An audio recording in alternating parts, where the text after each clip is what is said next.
परम पूज्य गुरुदेव परम वंदनीय माता जी सूक्ष्म रूप से विद्यमान हैं, नमन करता हूँ।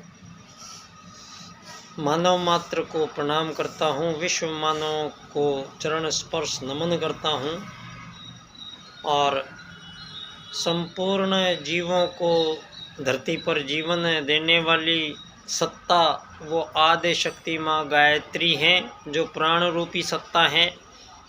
और संपूर्ण प्राणियों में प्राण जो विद्यमान हैं वो प्राण ही आदि शक्ति माँ गायत्री है। तो कहने का मतलब ये है कि धरती पर जितने भी जिंदा जीवन हैं उन सब जीवनों को जिंदा रहने का सौभाग्य जिस सनातन सत्ता के कारण मिला है वो बिजली रूपी सत्ता आदि शक्ति माँ गायत्री महाप्राण रूप में संपूर्ण चराचर जगत में जीवन रूप से लहलाती हुई। और आज हम अरबों करोड़ों अरबों साल बाद में भी मानव जाति और अन्य जीव प्रजातियां यहाँ विद्यमान हैं, उपस्थित हैं हम सब। और यहाँ मानवों के बीच, प्रकृति के बीच, पर्यावरण के बीच और विभिन्न जीव जंतु वृक्ष वनस्पतियों के बीच परम सत्ता परमात्मा ने एक तारतम्य स्थापित किया है। क्योंकि हर चीज़ को पहले जो भी चीज़ आपको दिखाई देती है वो एक क्रिएशन है। और ये शब्द जो बना है क्रिएशन, ये शब्द पहले नहीं बना है, पहले शब्द बना है क्रिएटर। यदि हम क्रिएटर शब्द लिख देते हैं तो क्रिएटर से क्रिएशन बन सकती है, लेकिन क्रिएशन से क्रिएटर नहीं बनता है। तो पहला शब्द जो लिखा गया है वो है क्रिएटर, और क्रिएटर ने फिर क्रिएशंस की हैं। तो ये जो क्रिएटर और क्रिएशन का जो संबंध है, ये यहाँ उस परम सत्ता परमात्मा ने सूत्र रूप में संपूर्ण विधान को आबद्ध करके ही इन प्राणियों को धरती पर भेजा है, लाया गया है। ये यहाँ पर वेद में दो प्रथम वैदिक सूत्र के अनुसार ही यहाँ आप लोग देखेंगे कि धरती पर विद्यमान मानव जाति को छोड़कर जितने भी जीवन हैं, चिड़िया, तोते, हाथी, कबूतर, शेर, बंदर, मोर, बकरी, मधुमक्खी, चींटियाँ, जितने भी जीव हैं वो सब उन दो वैदिक सूत्रों की अनुपालना करते हुए ही आपको दिखाई देंगे। ये दो वैदिक सूत्र आत्मत सर्वभूतेषु और वसुधैव कुटुम्बकम, ये वैदिक सूत्र वो दो वैदिक सूत्र हैं जिन सूत्रों के कारण ही यहाँ पर संपूर्ण जीव जगत का आगमन होता है और संपूर्ण जीव समुदाय यहाँ अपना जीवन काल पूर्ण करता है। और फिर सभी जीवन जगत में सब अपने मृत्यु को, अंत को प्राप्त करते हैं। ये एक सनातन सत्य है जो आज भी यहाँ इम्प्लीमेंट है सभी जीवों पर, और वो लाखों करोड़ों अरबों वर्ष पहले से ही ये इम्प्लीमेंट है। तो आप लोग देखेंगे कि एक चींटी है तो चींटी के साथ साथ चींटियाँ चलती चली जाती है, भेड़ है तो भेड़ के पीछे भेड़ चलती चली जाती है, शेर है तो शेर के साथ रहता है, हाथी है तो हाथियों के साथ रहता है, झुंड में रहते हैं। ये जो सभी जीव हैं ये सब एक जगह झुंड में रहते हैं। तो ये सबसे बड़ी एक विशेषता ये साबित करती है जो दोनों वैदिक सूत्रों को ये सभी जीव दर्शाते हैं। पहला सूत्र है आत्मत सर्वभूतेषु। इसका मतलब बहुत सरल सा है, आत्मा सभी में जो व्याप्त जीवन सत्ता है वो एक ही है। ये बात हमें सर्वप्रथम मानव आगमन काल के समय में, आर्यों के काल में ये बात हमें समझाई जाती थी, और आज भी ये बात उतनी ही उपयोगी और ख़ास है और उतनी ही सार्थक है। जब भी जीवन यहाँ विशेष तौर से मानव जीवन धरती पर आया है तो उसकी जिज्ञासा अपने स्वयं को जानने के बारे में अंत तक बनी रहती है। और सभी जीवों के बारे में जानने की उत्सुकता और सभी के बारे में विचार करना, और फिर प्रत्येक मानव ये एक बार, चाहे वो नास्तिक है चाहे वो आस्तिक है, लेकिन इस बात से कोई इनकार नहीं करता है कि इस कायनात के पीछे कुछ सूत्र हैं जो जिनकी विधि विधान व्यवस्था से यहाँ जीवन इतने लाखों करोड़ों अरबों वर्षों से धरती पर सुचारू रूप से विद्यमान है। आप सब लोग देख सकते हैं। दोस्तों, एक ही प्रजाति के किसी भी जीव में, उनमें आपस में कोई आज़ादी गुलामी नहीं की जा सकती। किसी भी जीवों में कोई अमीर गरीब, चींटी तोता हाथी कबूतर शेरों को आपस में बांटा नहीं जा सकता। किसी भी जीव प्रजाति में ये हिंदू मुस्लिम सिख ईसाई जैन पारसी बौद्ध यहूदियों के रूप में जो ये विभाजन इतने सारे मानवों के बीच हैं, ये यहाँ पर परम सत्ता परमात्मा की पुस्तक के हिसाब से ये यहाँ नहीं हो सकता है। यहाँ पर मानवों के द्वारा पिछले 2500 वर्षों में जितने भी कार्यक्रम किए जा रहे हैं, ये सारे वो काम किए जा रहे हैं जो कभी हो नहीं सकते हैं। यहाँ पर मानव से कभी धरती पर आज़ाद नहीं हो सकता और किसी को अधिकार नहीं है कोई किसी को गुलाम बनाएगा। यहाँ मानवों के बीच में प्रारंभ काल से ये विभाजन नहीं थे। जो विभाजन मुख्य तौर से यहाँ अभी आपको दिखाई दिए हैं, ये सबसे बड़े षड्यंत्र छल कपट का परिणाम है। मानव से छल कपट का परिणाम है कि यहाँ मानवों को अमीर गरीब बन के जीना पड़ता है। यहाँ सबसे बड़ा जो मजाक हुआ है धरती पर मानवों के साथ, वो है किसी मानव का अमीर बना देना और किसी मानव का गरीब बन जाना, किसी मानव का यहाँ मालिक बन जाना, किसी मानव का यहाँ नौकर बन के रहना, और एक मानव दूसरे का शोषण और एक मानव दूसरे के साथ हिंसा, व्याभिचार, अत्याचार, अनाचार, पापाचार, यहाँ मानव ही मानव के अपोजिट खड़ा हुआ दिखाई दे रहा है। और सारे संसार में जो मानवों को यहाँ धरती पर रहने के लिए जिन नियम कायदे कानूनों का निर्माण यहाँ पर पिछले 2500 वर्षों ने इस धर्म क्षेत्र से सारी सामर्थ्य पावर को निकालकर एक राजनीति नाम की एक ये चिड़िया बनाई गई है 2500 सालों में। और ये एक राजनीति, इस प्रकार की राजनीति जिसका पहली बार धरती पर कोई राजनेता भारत की ओर से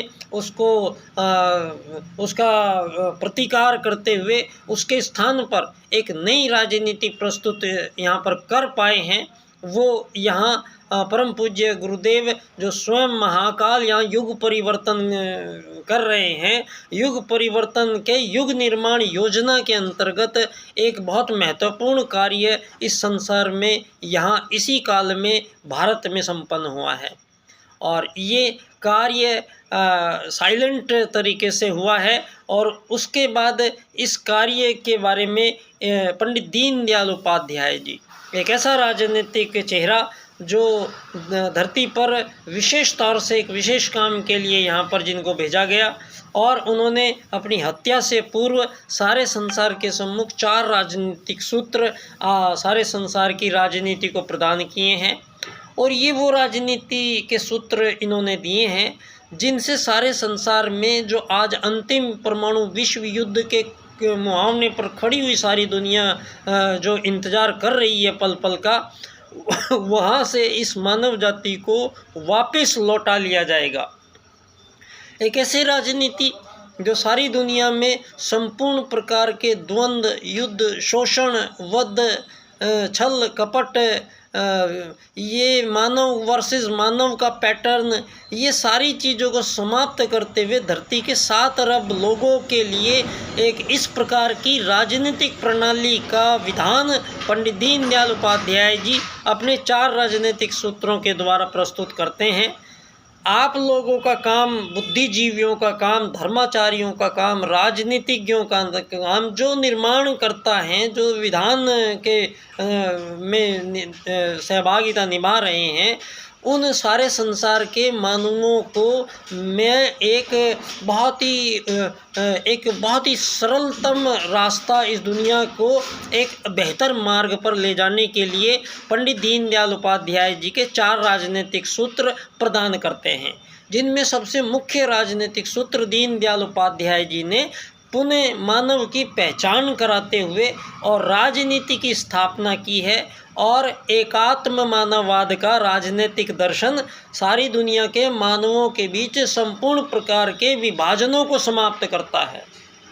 ये जितने भी मानव हैं, इनको इस प्रकार से भी आप लोगों को एक अब होना पड़ेगा, क्योंकि सारी दुनिया में जो ये पूर्व पश्चिम उत्तर दक्षिण गोलेकारी ये भेद जो आपने विकसित, अति विकसित, अल्प विकसित, विकासशील, अविकसित दुनिया के रूप में आपने हिंदू, मुस्लिम, सिख, ईसाई, जैन, पारसी, बौद्ध, यहूदियों और न जाने कितने रूपों में आपने धरती पे मानवों के बीच तमाम प्रकार के जो विभाजन करके और आज़ादी गुलामी के जो ये धरती पे अवैध अतिक्रमण कर सीमा रेखाएं खींच कर नए धरती पर नए आज़ाद देश बनाने की जो ये परिपाटी परिकल्पना आपने पूंजीवाद से लपेटकर और लोकतंत्रवाद के रूप में प्रस्तुत की है।